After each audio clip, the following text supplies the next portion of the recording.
I'm joined here today by the percussion section from Whitburn Band. I have Stevie Duncan, Heather McMillan, Chris Yule, Amy Gray and Ryan Bradley. Welcome to you all. So first of all, can I ask, you starting with you, Stevie, when did you join Whitburn Band? I joined the band in 2001. First contest after that was the Nationals up Hull, Albion with, who's taking us now, Philip McCann. We then went on and did Westwood Challenge and won that the year after. So way back then. Some of you guys weren't born then. Yeah, one. Heather. 2013 for me, and first contest was the Brass and Concert in Newcastle at the Sage. Chris. 2008, again, first contest was Brass and Concert. I arrived back in Scotland the week before that, so did a week of rehearsals and then the contest. Straight into it. Amy. So mine was 2016 and it was the Europeans. And then that was my first contest with the band, but my first signed contest was Westwood Challenge. And Ryan. My first contest with the band was in 2014 at Troon, but first signed was the Nationals in London 2016. So it's fantastic to have you as the first complete section from the band we've had together. If we go back 50 odd years, percussion writing and brass band was just drums and cymbals. Tell us what percussion writing is like now, and does it keep you busy and challenged? Do you have to have a high level of ability across a lot of the instruments to make the team work? A discussion. What do you think the writing's like now? I think logistics is such a big thing for the percussion section. I think that's why you always find that percussion sections work really well as a team, because there's so much just, you know, if you've not got the instrument in front of you, it doesn't matter how good you are, you know, you can't run across. So I think now especially test pieces are getting very busy percussion wise, just as like sort of new instruments and stuff are happening, it's like, you know, people are getting a bit more adventurous writing for like massive setups and stuff. So yeah, I think logistics is a big thing. That's the thing, isn't it? I think composers now are getting more confident with writing. Yeah. You know, the one that's about for London we saw tonight that's got rototones in it. Yeah. You know? And it's the first time I've seen that in a test piece. You know, so yeah, so I think composers are getting more confident. Yes, for those who don't know brass bands, so we basically use the full suite of orchestral percussion. So we have timpani, bass drum, snare drum, all the way down to xylophones, glockenspiels, often a drum kit if we're doing concert pieces. So generally everybody in the section can play all the instruments to some degree, but we tend to, the best percussion teams tend to have sort of specialists in each area. So we have, so Stevie generally does most of our timp parts. Ryan's probably become our kit player in the last couple of years. And then it falls to the three of us to kind of fill in any tune parts and other random pieces from time to time. Tune writing's got harder, isn't it, over the years? You know, it's Yeah, I think the thing with the tune stuff is that sometimes it's written by someone with a clear understanding of percussion, and I think that's one of the challenges that we face with all the new advances and test pieces. And you know, I think with the best will in the world, the composers try to understand what they're writing for, but sometimes you end up having to do some crazy step combinations that if they knew how that would be played, they would maybe consider that slightly differently. And sometimes it becomes, you know, so there's some timp parts, there's some test pieces we've played where the timp parts, you're all over the place, it's and the it's bass just, part. you know, they transcribe the bass part for timps. You know, and they don't think about the technicalities, the technicalities of it. But I think yes, it's absolutely right what Amy was saying about, you know, the planning. You know, we have to work really hard to plan who's going to do what for each piece, what the setup is, where logistically it's going to be in the room behind the band, so that if you do have a quick change, because quite often, other than the timpani player, quite often you're playing more than one instrument in a test piece. You know, it's very rare that you would be behind one instrument the whole time. Even if you were just doing tunes, you'd maybe be on glockenspiel and xylophone, leaning over to a cymbal, to this, you know, turning around for the crash cymbal. So you are, it's making and that it's workstation. the planning of it, and setting that up, and the tweaking of it mean, I'm the world's worst for moving things just by a fraction. In the rehearsals, he laughs at me all the time because I'm moving something from there to there, and then it goes back to there. And It's all muscle memory. yeah, And then when you show up on contest day, they quite often have different heights on the stands. Well, that's another thing worth mentioning is that on contest day, unlike the rest of these honkers that are, can walk on there with the nice shiny instruments, we've actually got to walk on there to instruments we've never played before. Yeah. So all the percussion instruments are generally provided at the competitions. Yeah, so I'm walking on and playing timpani that I've never played before. And tuned percussion, this is a different height and all this. So that is a skill on its own, Yeah. I can't be quite off-putting. Yeah. And that comes with its own challenges because contests are stressful enough as it is. But we have that extra dimension where we have normally there's a strict time limit of 5 minutes or something. We have to get on stage, get all the instruments in the right order, the right height, the right distances, get all our music out, get all our sticks out.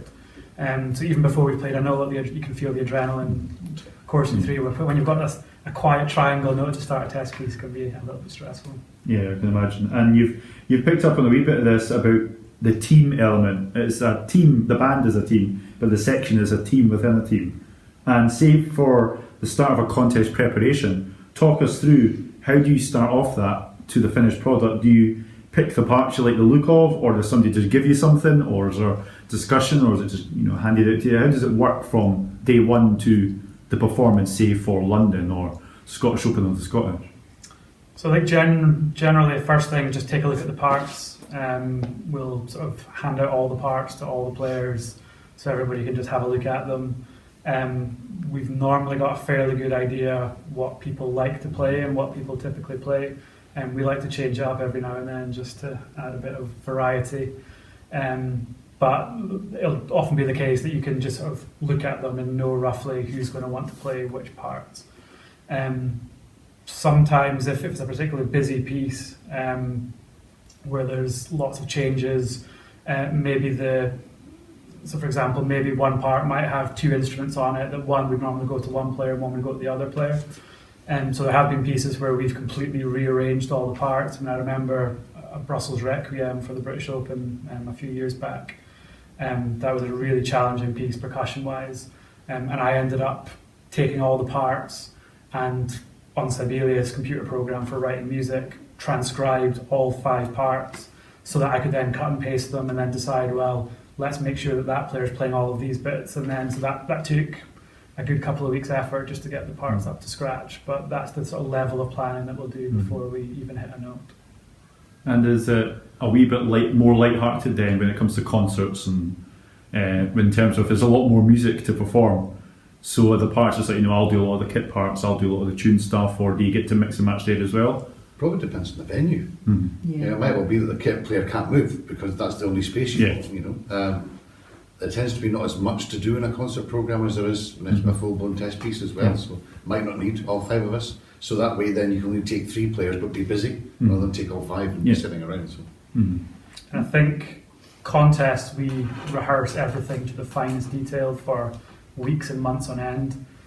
Concerts, we still prepare obviously, but there's a lot less time, and from one concert to another you might be playing pieces in a different order, you might have a different layout because of the venue, so there's definitely a lot more thinking on your feet in a concert. So changing parts at the last minute because the layout doesn't work, or a player's not there who's normally there and we've got somebody else in, so we'll switch the parts around. So definitely a lot more planning in the contest than in the concert. And I think that's where being able to play every instrument comes in really handy, because you can just pick that up and play it.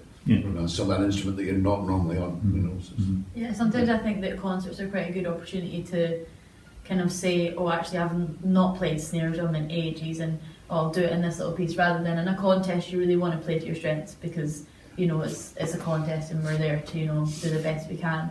Whereas sometimes if you're just thinking, I'm getting a bit rusty on something, maybe I've not played clash cymbals in a while, just get a march out and just swap things about and use it as an opportunity to just stay, For sure. keep it up there and everything. Yes, it's a really good balance of planning your own development needs against what the band's requiring you to do, and then what gig it is and where it is. Yep. So a lot of planning in place, as you say, rather than just arriving with your tuba and that's the seat you sit in and off you go. Yep. Yeah. If life was that easy, we'd all play a band. If I could just come to Heather now. Heather, of course you not only have Amy, your daughter, as a family connection within Whitburn Band, but you've also had another family member, and that was your brother David, who played cornet. Yeah. Sadly, he died in tragic circumstances at a very young age. Can you share with us what you remember of that time? And I know from talking to former members that his death came as a massive shock to the band. Yeah, I mean, obviously that was now over 30 years ago, and at the time, for me, I was very young, so I don't actually remember an awful lot about it. I knew he was in the band, and I knew he was musical, and I knew that, but there was a 12-year age gap between me and David. So I was just an annoying little sister who used to go in and jump on his bed, and that's one of the real strong memories I have. It was very tragic. It was very unexpected, and myself and my parents were actually abroad at the time, and we had to come home the second day, and it was really traumatic for my parents and for me. But what I do remember at the time was the sense of friendship and family, and that kind of bond that was there, because I'm aware that the band played at his funeral. He was actually a member of the Boghall and Bathgate Pipe Band as well. Funnily enough, played cornet for Whitburn Band, but played the snare drum in Boghall and Bathgate Pipe Band. So they played at his funeral as well, and I actually have some photographs at home of them outside the house, and the number of people that were there.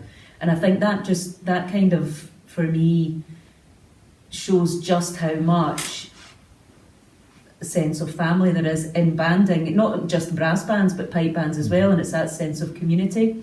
So whilst I don't remember an awful lot about the time, I do know what was involved at the time, and that everyone got involved in his funeral, and the shock the effect that it had on everyone.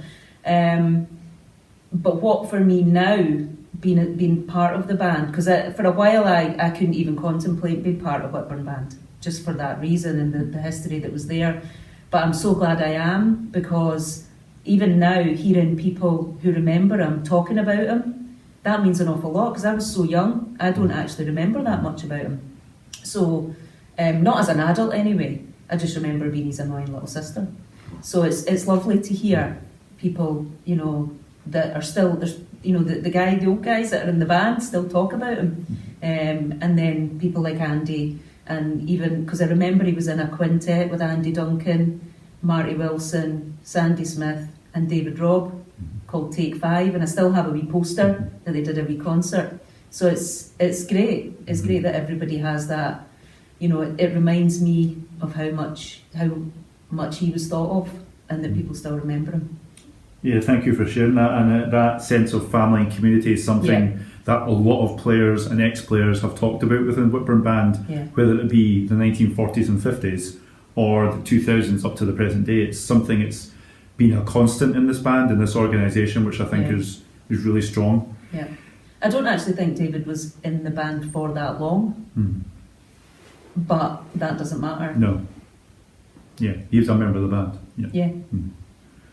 I would like to move forward now to 2017 and your thoughts on a particular piece that year, which was at the British Open, Fraternity, and the band did very well that day, second place at the Open, and there was a big percussion section, just you guys on your own in that piece. What was that like in terms of difficulty from what you'd been before, and was it difficult as a section and individually, or did it come together once you all knew your parts? Talk about that section and the pressure of having to deliver that on stage at such a high level contest. I think there's a lot of personal practice goes into the test pieces. There's a lot of time spent practicing even at home, learning the piece, reading it. You can do all of that without the instrument in front of you. But for that particular section in Fraternity, we did have sectional rehearsals in here where we were, really focusing on it, because a lot of it dovetailed in with different instruments at different times. So it was really important. Whereas sometimes you don't actually need to have a sectional rehearsal because it's all very individual. That's what I remember about that, and it being really important that we knew what everyone else was doing at that time. Yeah, I think when you're in a bass section, for example, there's 4 players, they're always playing chords together and interleaving. Percussion, as Heather says, can often feel like it's 5 individuals or 4 individuals, and xylophone will be with the cornets and tints will be with the basses. So you often don't get those moments of feeling like a single section, but that middle section of Fraternity, which is kind of like a percussion section solo, is definitely one of those where it needs to be so tight, and everybody needs to be listening in and know where their rhythm fits into another one. There's all these cross rhythms across different instruments. And it's probably one of the most challenging sections I can think of in terms of percussion pieces. But it's also, Fraternity is a good example. I remember talking about the layout and the logistics challenges that we have.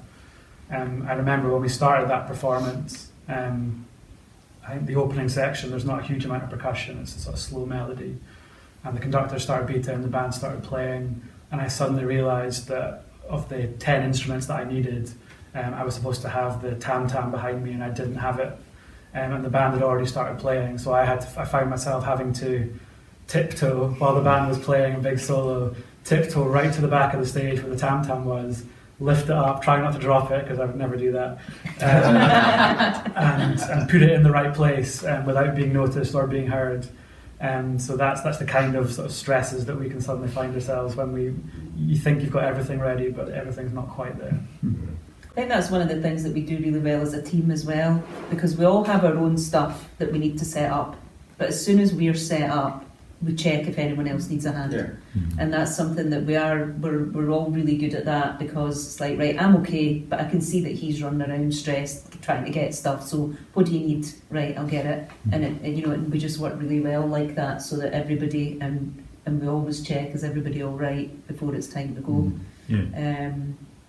But yeah, I think the logistics is the main thing, but I think what we've not said is how much fun it is to play stuff like that. There's all the challenges that we face and all the work that goes into it, but actually once you've done all of that, and even while you're learning it, it's such good fun to be able to play those things. And I think that's where modern pieces really, really do give that sense of it that challenges you, makes your brain work really hard, and you're trying to find solutions to problems. And then when you do get those solutions, the reward of playing them is great. Because, not that long ago, the choice for the Scottish Championships test piece meant that only 2 percussionists played, and that because it was an older test piece. I think, what was it, pageantry? Yeah. And the 3 played because they made a timp part That's right, for they especially wrote a timp part. But there wasn't anything. Was it the Scottish Open as well? There was some of us, we had to sit at the back for a piece. Was that the Scottish Open? There was a test piece and a march, and the test piece had no percussion in it. Yeah. And the march had There 5 was percussion an overture, parts. wasn't it? Yeah, so 5 of us were there on stage, but then To play for 5 minutes, and then a 15-minute test piece, we just sat there and did nothing. So. Talking about Fraternity again, we also played it like slightly different setup the year previous at the We had different people. yeah. I didn't do the Open, but I did the European. So it was Yeah, quite so you have interesting. different people playing different parts as well. Yeah, I didn't. The first time we played it, I didn't play in that percussion solo section at the Europeans.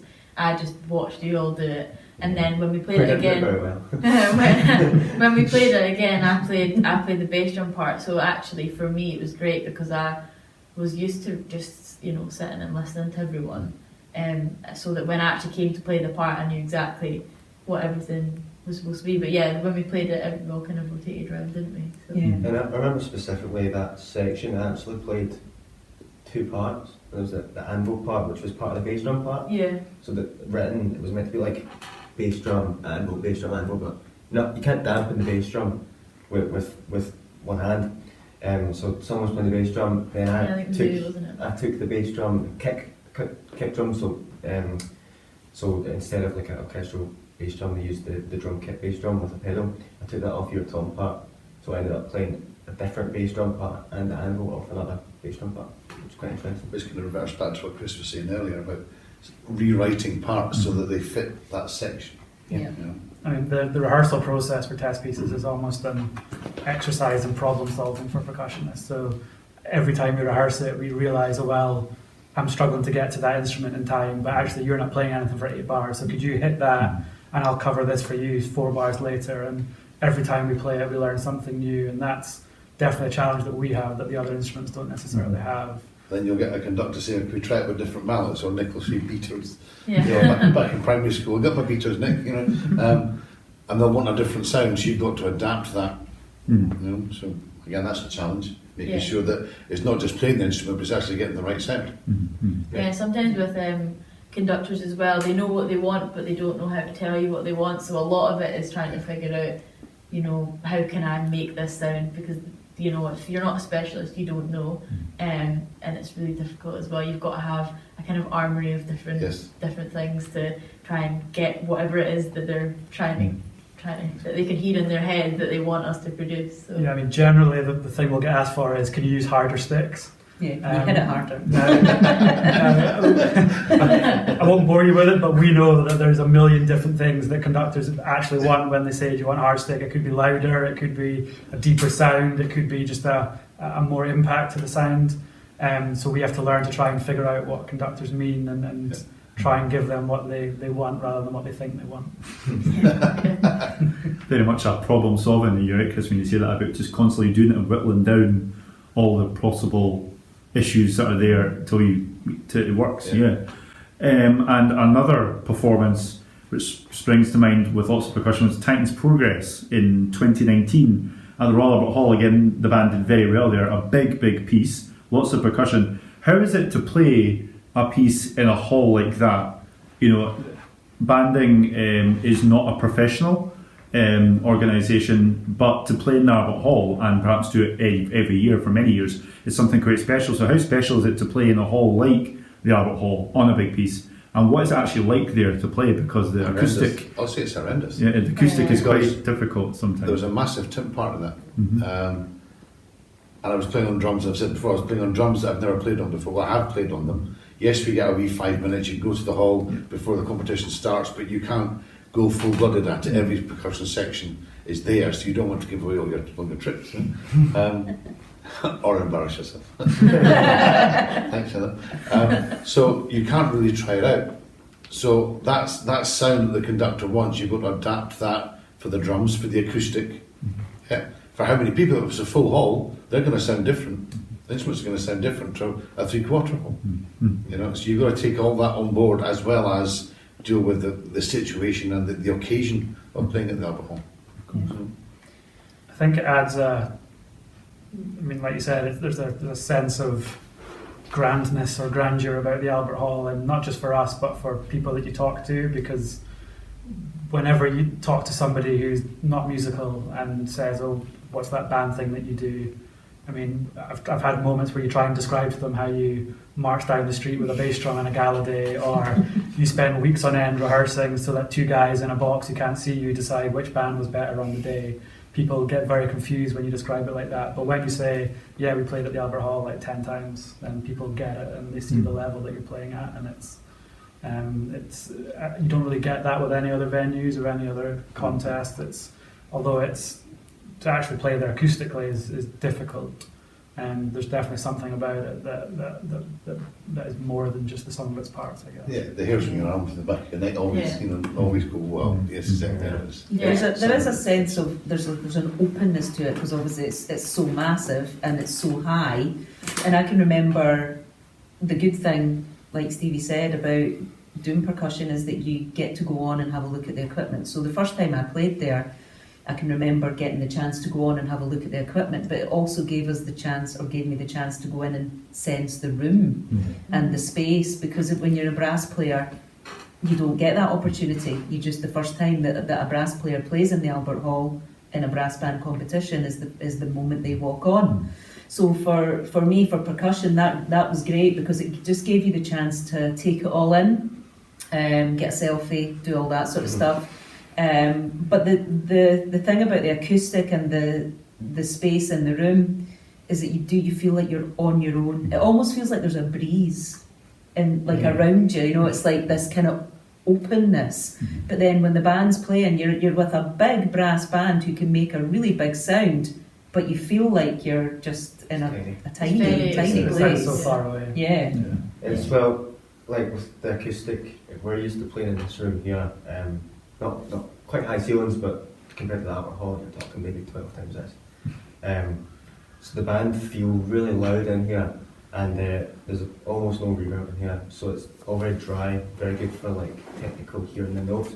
But when you're in a room like that, by the time the sound gets back to you from the roof, you're to the next bar of the music. Yeah.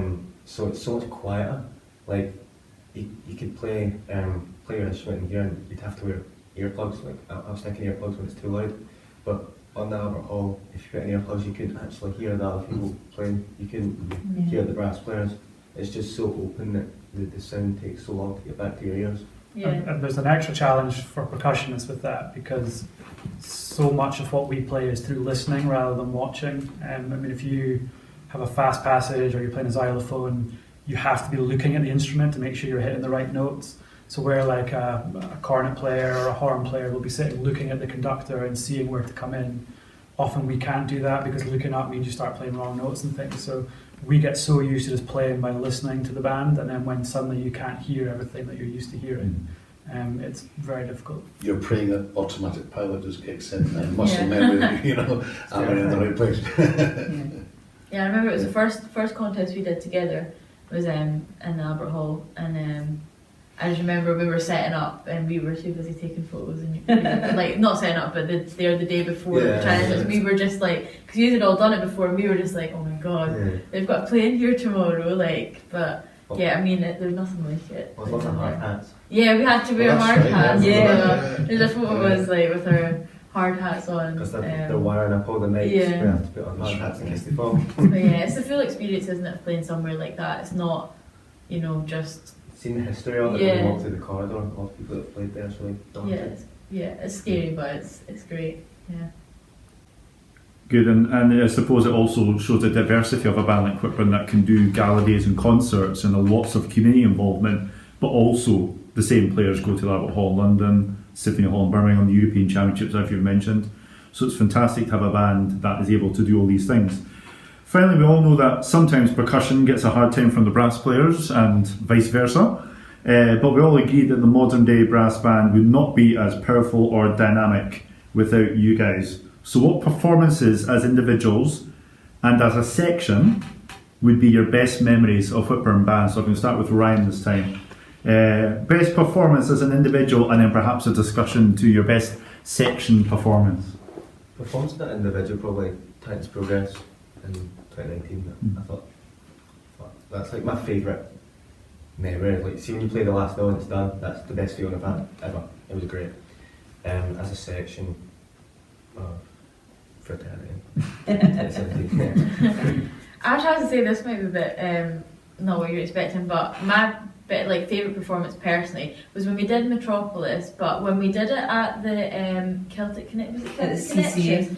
at the gig, because when we played it at the Scottish Open, I messed it up. And I redeemed myself because we played it again. I mean, it was just one part I missed. I didn't play as well as I could have. But when we played it again at that gig, I redeemed myself, and also it was just such a weird, different situation because the audience were standing. It was like a gig, like a pop music type thing, and the audience loved it because they obviously weren't expecting it. So individually, I'd say that was probably my favourite performance, and then as a section, I've got to say Fraternity.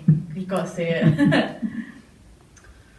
I always remember Journey of the Lone Wolf, Scottish Open, 2016 maybe. It was one of those performances where we played it a few months previously at the Albert Hall, didn't go as well as we'd liked. And then suddenly we did it at the Scottish Open, and just one of those where just everything just came together. And I always remember that feeling right at the end where the band plays a loud chord and then goes quiet. And I had a tubular bell solo, which is crazy loud, hitting it as loud as you can. And then as you play that, the band gets louder and louder and louder until you hit the last note with the band. And just that feeling of knowing this was amazing and I'm just finishing off with this thing and then last note. And there's nothing quite like when you're just hitting something and it's just perfectly in time with 30 players just blowing as loud as they can. It's an incredible feeling. Yeah. I think I was going to, Amy obviously stole, Oh, sorry. stole that subconscious connection.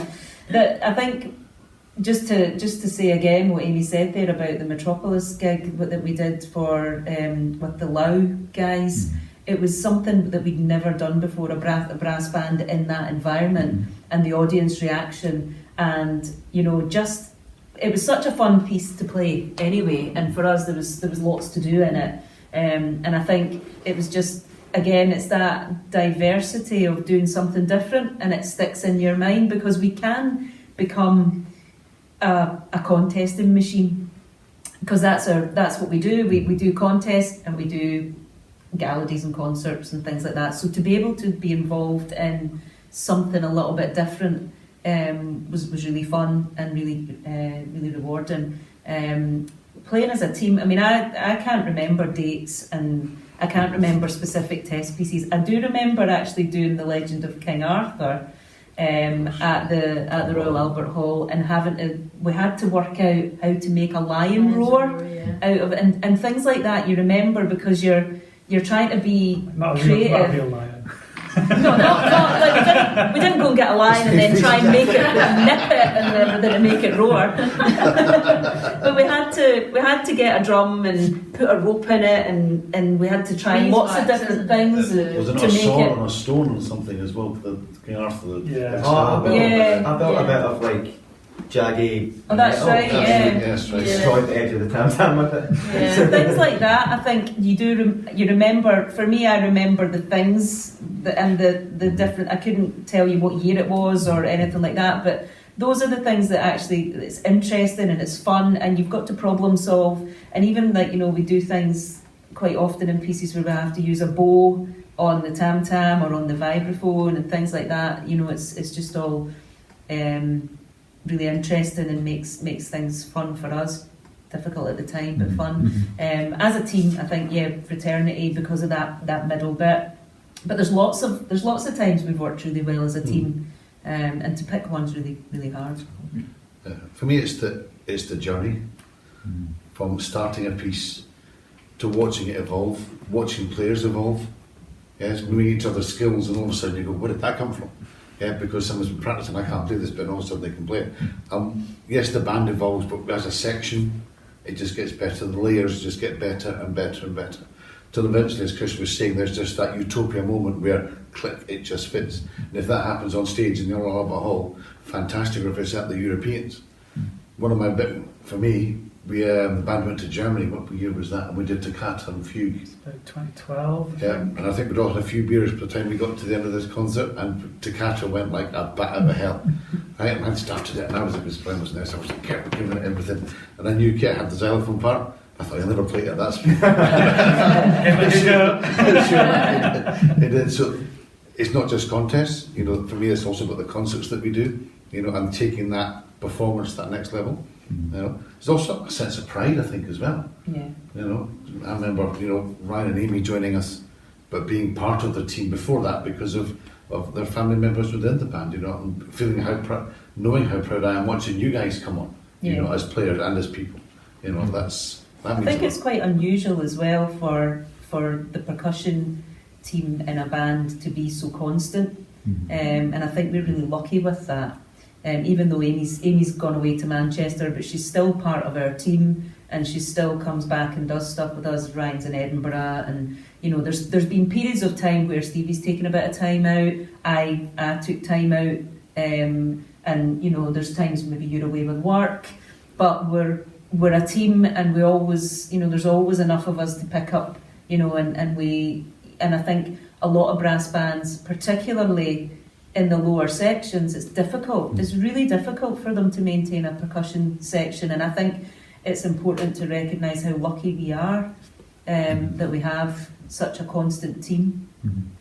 I think what you said earlier about like that concert where you ended up having 5 people in one piece and then sitting out nobody in the other one, it's stuff like that does make it really difficult to have a team, because great if you have 5 percussionists, but maybe a lot of the time they're not doing anything. But I think we're all, able to say, all right, well, I'll sit this one out and then you sit out the next one, and we're all we're not competitive in that sense. We're all just like you know. There's no divas. Yeah, well,